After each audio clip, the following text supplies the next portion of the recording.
আসসালামু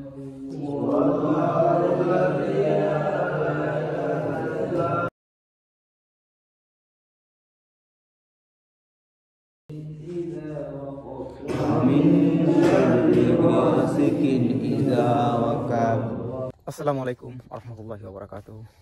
আমি কৃতজ্ঞতা প্রকাশ করছি সৃষ্টিকর্তার প্রতি, যিনি আমাকে এত সুন্দর একটা সকাল দান করেছেন, এবং আমি দিল থেকে শুকরিয়া আদায় করছি যে আল্লাহ তাআলা আমাকে ফজরের সালাত আদায় করার মতো তৌফিক দান করেছেন। সো 21 ডেজ চ্যালেঞ্জের আজকে হচ্ছে আমার ডে 3। সো আমার প্ল্যান অনুযায়ী বা আমার রুটিন অনুযায়ী আমার সকালে যে ঘুম থেকে ওঠা খুব ভোরে উঠতে হবে এবং প্রয়োজনীয় নামাজ পড়তে হবে। আলহামদুলিল্লাহ 2টা টাস্ক কমপ্লিট, এবং পরবর্তী যে টাস্কগুলো আছে আমি যাতে ধাপে ধাপে সবগুলো টাস্ক সঠিকভাবে সঠিক সময়ে কমপ্লিট করতে পারি। আপনারা সবার জন্য দোয়া করবেন, অ্যান্ড আপনারা অবশ্যই আমার সাথে থাকবেন, আমার পুরো ভিডিওগুলো দেখবেন যাতে আমি চ্যালেঞ্জটা সঠিকভাবে কমপ্লিট করতে পারি। আপনারা সবার জন্য দোয়া করবেন। সো দেখা হচ্ছে নেক্সট টাস্কে। আমার আজকে একটু লেট হয়ে গেছে ঘুম থেকে উঠতে। আমি জামাতেও সালাদ পাইনি, কিন্তু আজকে একা নামাজ পড়ছি, আর এখানে অনেকগুলো কাজ জমে গেছে, প্লাস টাইম মেনটেন করতে কষ্ট হইতেছে। তো আমার যে বেড গুছাতে হবে, অ্যান্ড আমার কিছু খাবার আছে সেগুলো মেক করতে হবে, এবং বাইরে যেতে হবে। আর আজকে আমি পায়ে ব্যথা পেয়েছি, তো গতকালকে ফুটবল খেলছি, আপনারা তো দেখছেন যে বিকালবেলা ফুটবল খেলছি। সো ওই ফুটবল খেলার পর আমি 2 পায়ে ব্যথা পেয়েছি, যেন আজকে ফুটবল খেলবো না, আজকে এমনিতে ওয়ার্কআউট করবো, রাস্তা দিয়ে মানে হাঁটবো, মানে গ্রাউন্ডে যাবো না, এমনিতে ওয়ার্কআউট করবো আর কি, কিন্তু ফুটবল নিয়ে যাবো না আজকে। So I need to do very fast.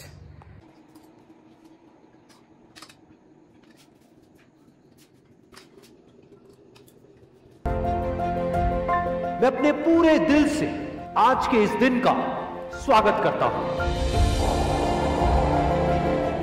आज का ये दिन मेरी आने वाली जिंदगी का पहला दिन है, और मुझे पूरा यकीन है कि ये दिन मेरी जिंदगी के सबसे अच्छे दिनों में से एक होने वाला है। आज मैं बहुत खुश हूं, क्योंकि मुझे पूरा विश्वास है कि आज ऐसा कुछ ना कुछ जरूर होगा जो आज से पहले कभी नहीं हुआ। আসসালামু আলাইকুম। আমার 21 ডে চ্যালেঞ্জ আজকে তৃতীয় দিন, এবং এই মুহূর্তে এখন বাজে 8:30। সো 8টা থেকে 9টা পর্যন্ত আমার কথা ছিল যে আমি কম্পিউটার ডেস্কে থাকবো ফর লার্নিং পারপাস, বাট আজকে কম্পিউটার ডেস্কে নাই।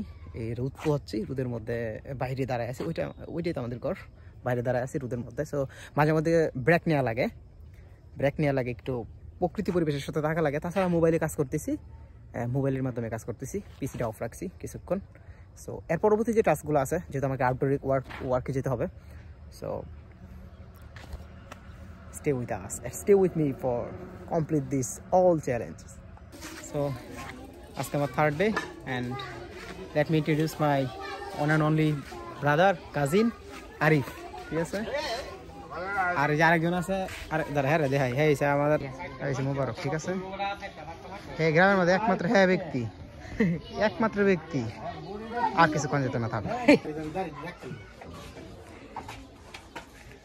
নানু ভাই যাইছি, আইতেই বাদ দিছে খাইতাম, এটাই তো আর কি। মটিয়া বসে না দিই, মাঝে মধ্যে আইলে আদর যত্ন করে দিল, বাদ দিলে তো শান্তি। কি মামা এই যে মামা কত সুন্দর কথা, জ্ঞানী কথা, মানে আমার কথা আমি তো মামা। এই শাকের ঘরে আর কি আছে?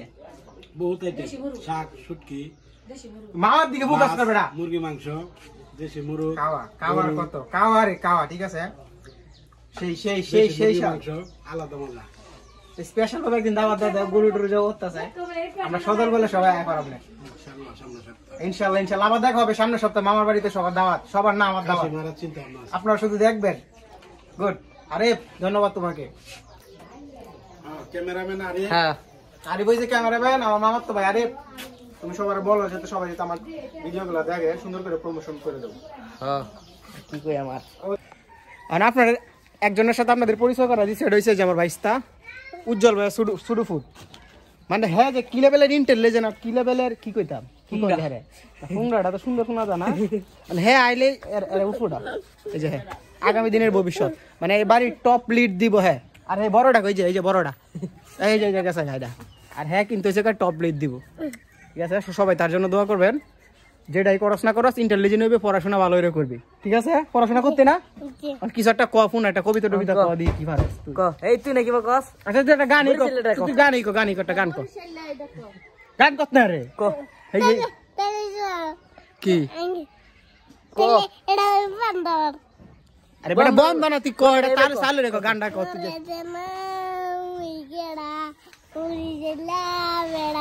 আপনাদেরকে আমি একটা দারুণ একটা আইডিয়া দেবো। দেখুন দেখছেন এই যে হাঁস, এগুলো কিন্তু হাঁস দেখছেন জমিনের মধ্যে খাইতেছে যেগুলো, এগুলো কিন্তু সব হাঁস। আরও আছে এই যে দেখুন সামনে হাঁস, মানে এখন ধান কাটা হয়ে গেছে। সো ধান কাটা যে পরিত্যক্ত জমি এগুলোর মধ্যে কিন্তু হাঁস ফলতেছে। সো এটা কিন্তু একটা দারুণ একটা আইডিয়া।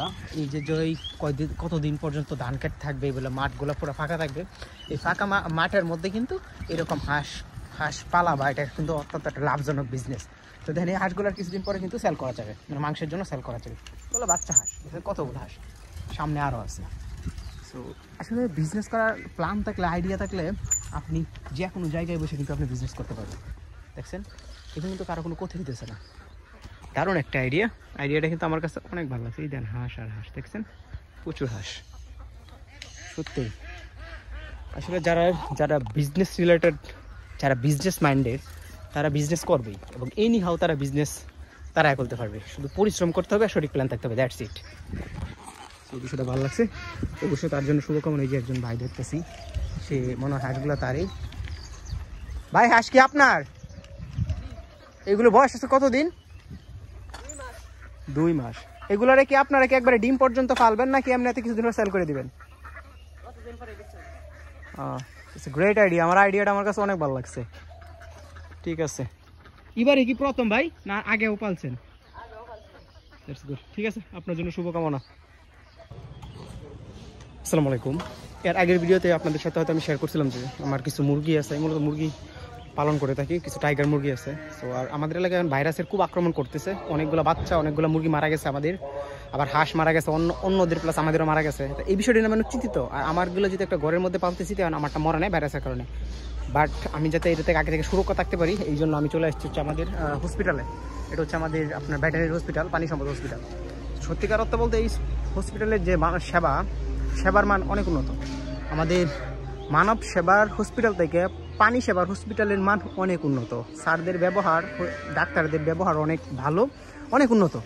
সো এইটা নিয়ে আমার কোনো অভিযোগ নেই। কিন্তু আমার মানব সেবার যে আমাদের হসপিটাল আছে, যেখানে মানুষের সেবা করা হয়, ওইটা নিয়ে আমার অনেক অভিযোগ আছে। তো এইটা নিয়ে কোনো অভিযোগ নেই। এখানে আসবেন, আপনি পারফেক্ট সেবা পাবেন, আই থিঙ্ক, আমার অপিনিয়ন এইটা।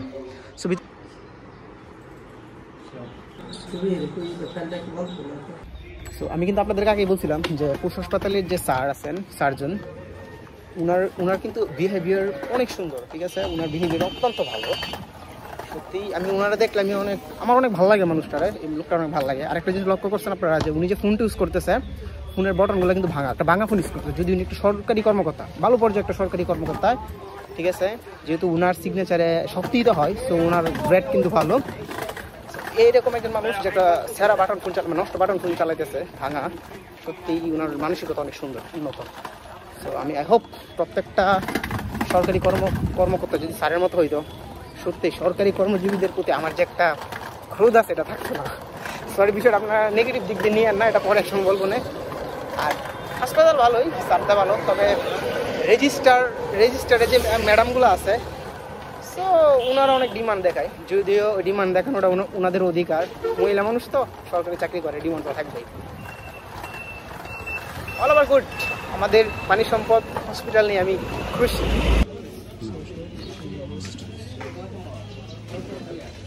আমাদের আসলে আমি লক্ষ্য করে দেখলাম যে চুলগুলো বড় হয়ে গেছে অনেক। সো এই যে এই দিক দিয়ে বড় হয়ে গেছে চুলটা ছাড়তে হইব। ঠিক আছে, চুল ছাড়বো, চুল কাইটা তারপর গোসল করে নামাজ পড়বো ইনশাল্লাহ। আসলে নামাজ সময় অনেক শর্ট, যত দ্রুত সম্ভব আমার চুল কাইটা কাজটা শেষ করতে হইব। সো এখন যাবো সেলুনে। আর দেখি কোন সেলুনে যাই, এখন পর্যন্ত শিউর নাই, যেটা কাছের মধ্যে যে সেলুনটা ভালো হয় ওইটাতে যাবো আর কি। আর আমার সাইকেলটা রে, আরে মিয়া সাইকেল, সাইকেলটা ছাড়া আমি অচল। আমার বেস্ট ফ্রেন্ড অলওয়েজ আমার সাথে থাকে। হ্যাঁ বিদেশে তো, বিদেশ ছাড়া আর কি, বিদেশ ছাড়া তো কিছু নাই দেশ।